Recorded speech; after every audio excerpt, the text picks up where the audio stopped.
The amount of times I felt lost in my life over the past 30 years is definitely more than the amount of times I've kissed my man over the past decade. And between you and I've kissed him pretty many times. But here is what I've realized about the feeling of being lost. It's actually much deeper than what you think.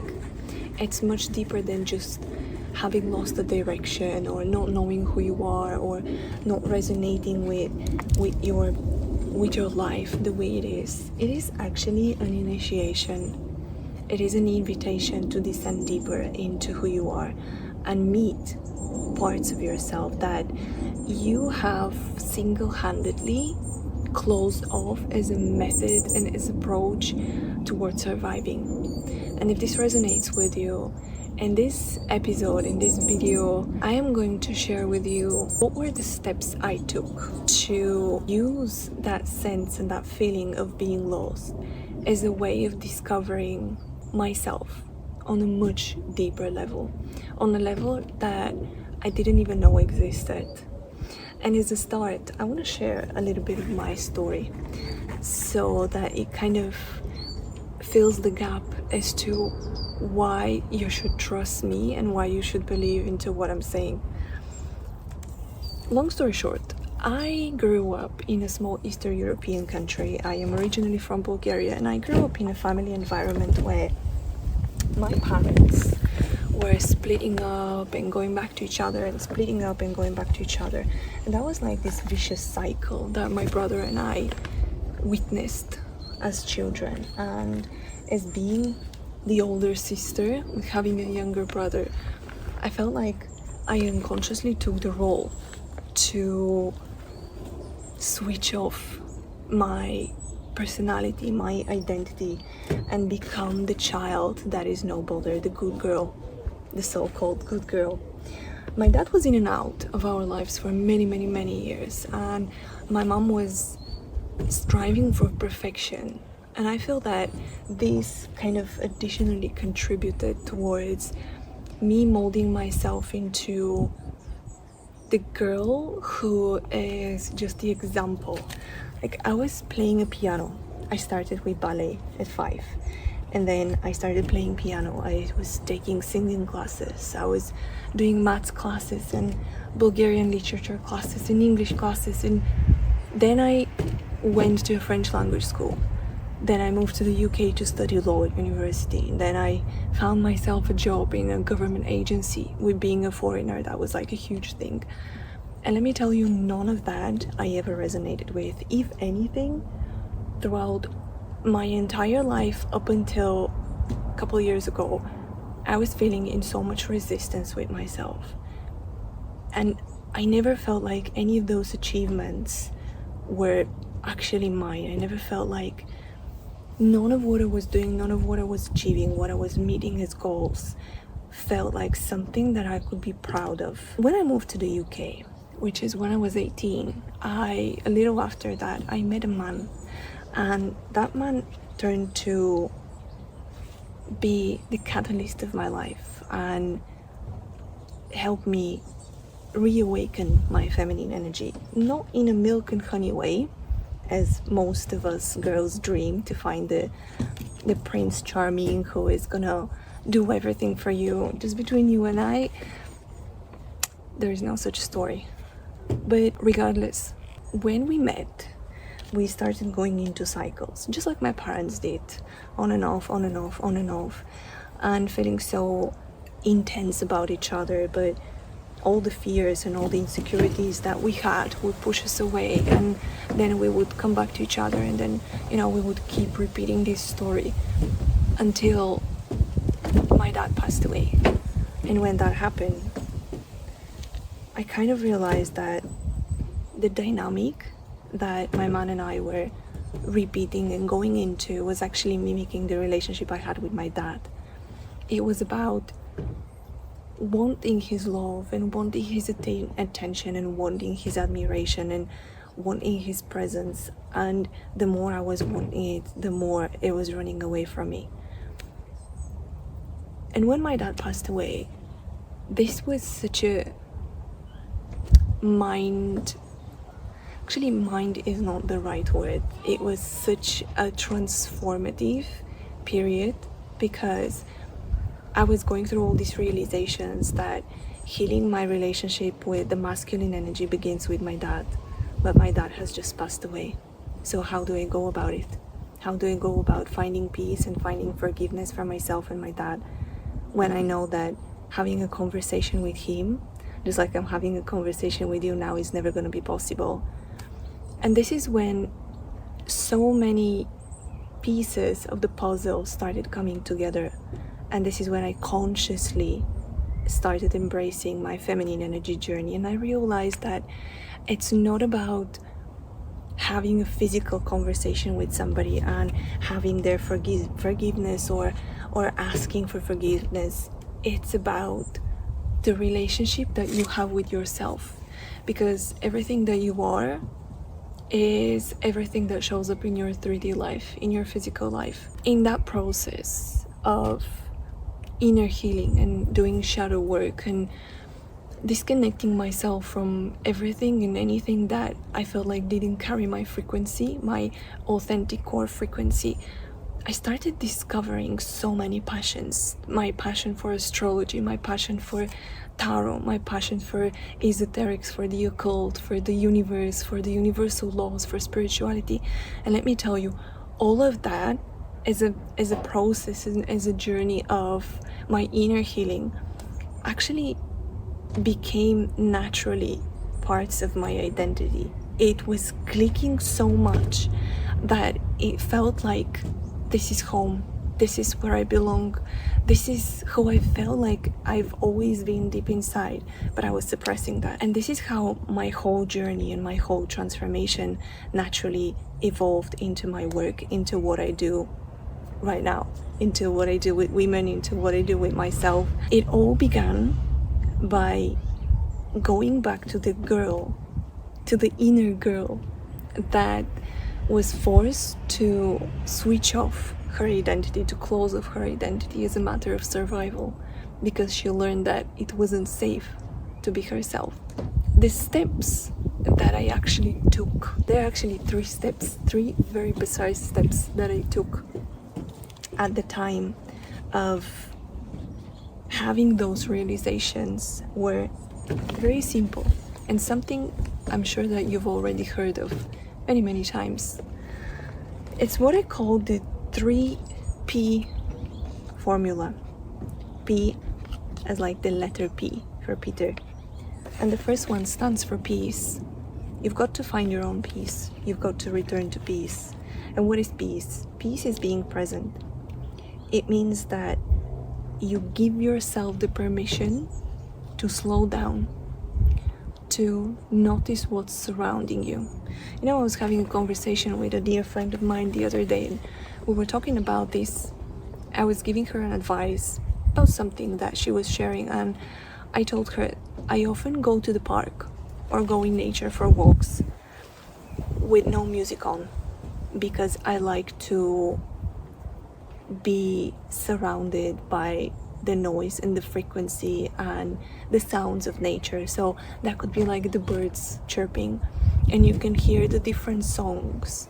And so at that moment you're present and you're more aware, you're observant of what's surrounding you, and you can notice how your energy changes, how your frequency changes, what thoughts, what visualizations, what insights, what downloads are coming to you at that very moment.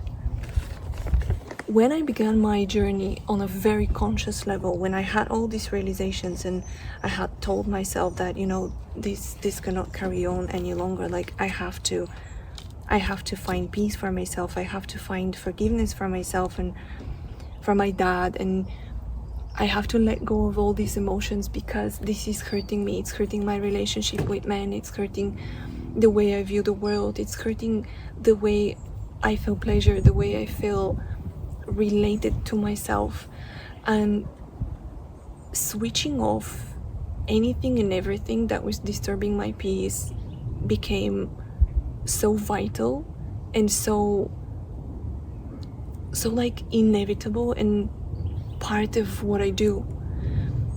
So in these times where I could feel that my peace is getting jeopardized, I would immediately pull myself out of this situation, and I would seek presence, my own presence. And that meant that for a period of time I was like in a hermit mode. I would dissociate myself and detach myself from situations and places and friends and relatives, because I felt like they would remind me of the old version of myself, the old identity I had built, because that's how they knew me. But I was in the process of changing, and I was in the process of finding myself on a deeper level, so I didn't need this type of energy surrounding me, as harsh as it may sound for the people around you.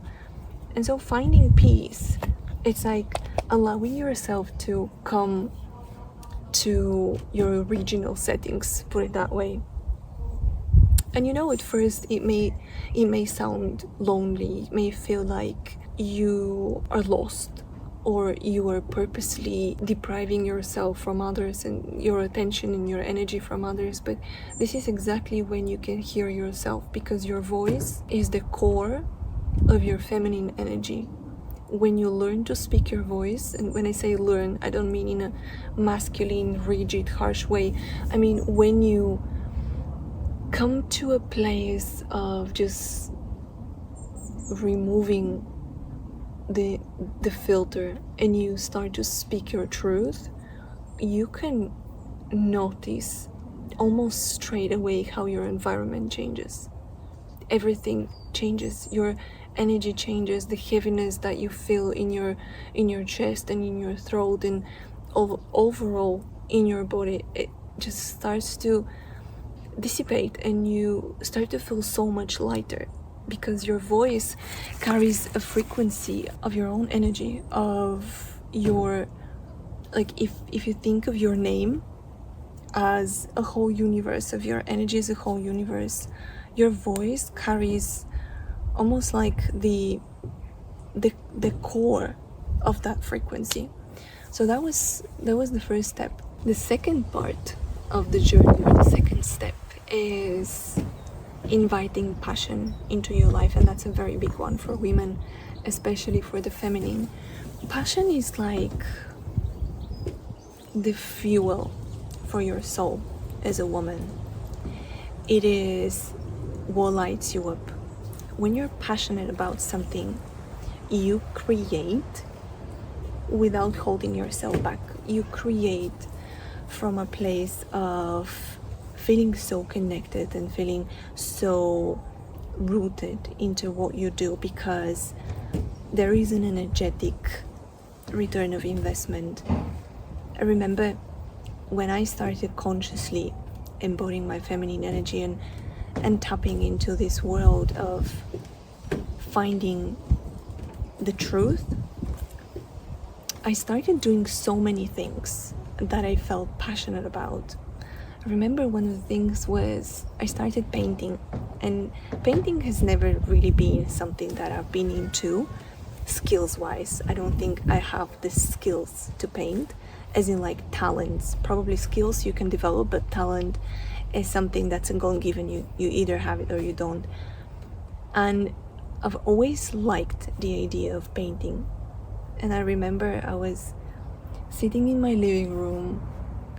There was this beautiful sunset, and I was thinking to myself, I bought all the tools I need. I bought like the acrylic paints and the brushes and the canvases and everything, and I looked at them so many times, but I never really dared to jump into it and allow myself to express what's within me through the brush and through the paint. I started painting. I took all my stuff, I laid them down on the floor, and I started painting. I had a glass of wine, and I was feeling like so different and so disconnected from that version of me who had felt lost.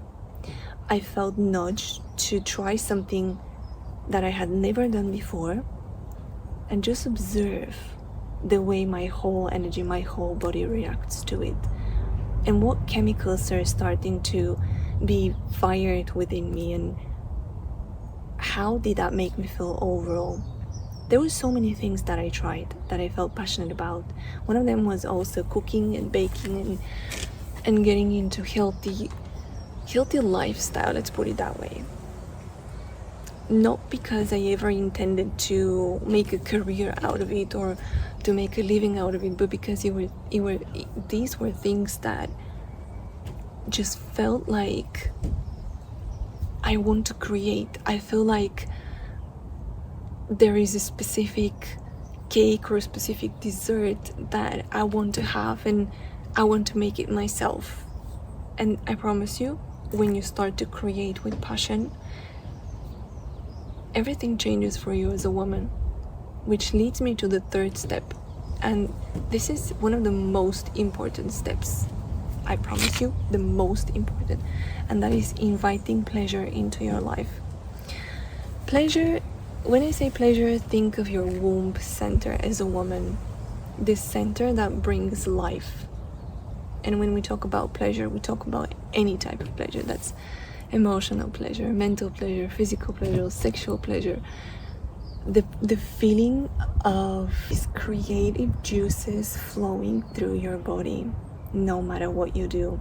Living for so many years as someone else, having molded myself into the girl who looked and sounded and appeared like the example, had definitely damaged my relationship with pleasure and made me feel so shy and so angry at the same time. And engaging with pleasure and finding things that made me feel pleasure, I felt that almost like switched off something almost instantly. Allowing yourself to receive pleasure. See, the pleasure is also related to the art of receiving, let's put it that way, as women. Receiving pleasure is switching on so many buttons for you as a woman. Your ability to allow, your ability to receive, your ability to enjoy. I'm saying ability, but is it truly ability, or is it the emotion behind it? Giving yourself that chance, giving yourself that opportunity and the permission, more so. There are a lot of bees around. I can give you a very simple example for a pleasure. One thing that I love up until present, and I do it all the time, every day, is I love having my coffee in the morning. I've got 2 rules. The first one is I love having my coffee uninterrupted. Like, I love having my coffee in silence.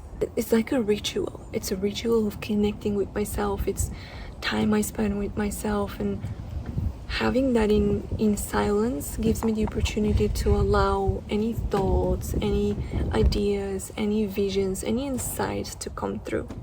That's one. And 2, which is probably even more important, I love to drink my coffee in a beautiful coffee cup. This is a must. I kid you not, I couldn't drink my coffee in any other type of cup or mug or anything. There is one, Bumblebee, it's so cute. These are my rules, and when I have my coffee in silence and when I have it in this little cute coffee cup, I just feel like something within me opens up and it melts.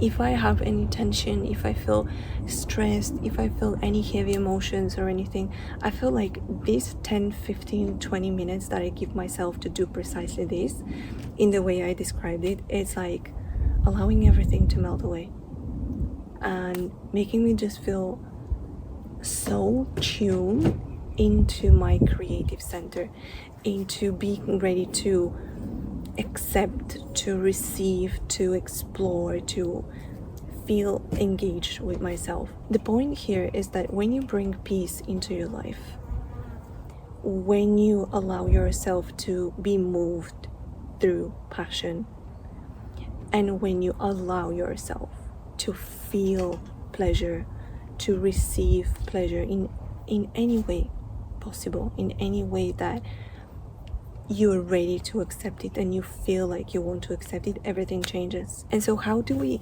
link the whole story of being lost or feeling lost to the 3 steps that I gave you? Very simple, very, very simple.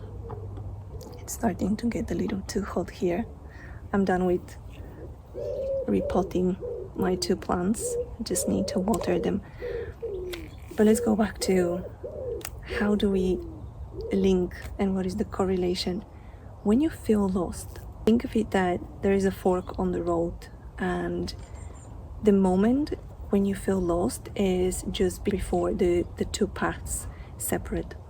The one is the path that you've been walking up until now. It's the path that led you to feeling lost, led you to feeling disconnected, led you to feeling not connected with yourself. The other path is a very unknown path. It's a different path. It's one that allows you or requires you to choose to disconnect yourself from what you've known, from the way you've known yourself as, so that you can see the world through a different prism, through a different spectrum of colors, through different shapes and different forms. That requires you to also come out of the mold and come out of the shape that you have put yourself into as a matter and as a way of surviving whatever the environment was that made you switch off your identity, that made you fade your own colors, if that makes sense. Using those 3 steps, the 3P formula, as I call it, may feel like you're taking a different path, but ultimately you're bringing yourself to the identity, to the level and to the place where you had switched off your identity, your true self, your authentic self, your core self. Whether that was when you were very, very young and your environment, your family dynamic, or whatever. Maybe you lost a parent, maybe your parents split up, maybe there was another situation in your family or whatever, and it made you like switch off certain parts of yourself, certain parts of your identity. Or whether it was later on when you were in a teenage kind of age and maybe it was something at school that was going on, or maybe later on when you created a family and started a family, maybe it was something with a partner, whatever that is. Because when we're living unconsciously and when we're living on autopilot, we don't really pause and we don't really make the time to stop and to observe and to reflect on how our actions are laying the foundation for the path that we're taking ahead. So when you bring peace, when you move from passion and when you allow pleasure to be your guide, all that dissolves. This is why they say that the feminine energy and the feminine energy journey is not about becoming, it's about remembering. And this is so true. And there is one thing that I want to emphasize, and I'm going to leave you there. The social media, the world nowadays tells you that feminine energy is not just about softness. And they try to portray that it is about having standards, it is about having, your say and knowing when to have boundaries and whatnot. And all that is true. However, the softness of the feminine energy is her core. The softness is what feminine energy is at the very foundation, at the very core. And I'm going to tell you why. This is very important. You will never be able to go through the transformations of descending deeper and deeper and deeper into your own layers and getting to the core of who you are, embodying your inner goddess, if softness is not your key, if softness is not the presence. Because this transformation, this whole journey is a journey that requires a lot of vulnerability. It requires a lot of self-acceptance and a lot of self-love. And all of these go through the portal of softness. You cannot allow vulnerability within yourself and within your world towards yourself if you're being harsh on yourself, or if you keep pushing yourself in certain ways, or if you keep shutting your world because you're afraid what may show up there or how the world may meet you. Softness is your key, but softness is a way of interpreting your world. Thank you so much for being here for the first episode of Sacred and Untamed. I would love to hear how this resonates with you, how my story resonates with you, and I would definitely love to hear what is your story, because every story is powerful. Sending you lots of love, and I'll see you in episode 2. Bye.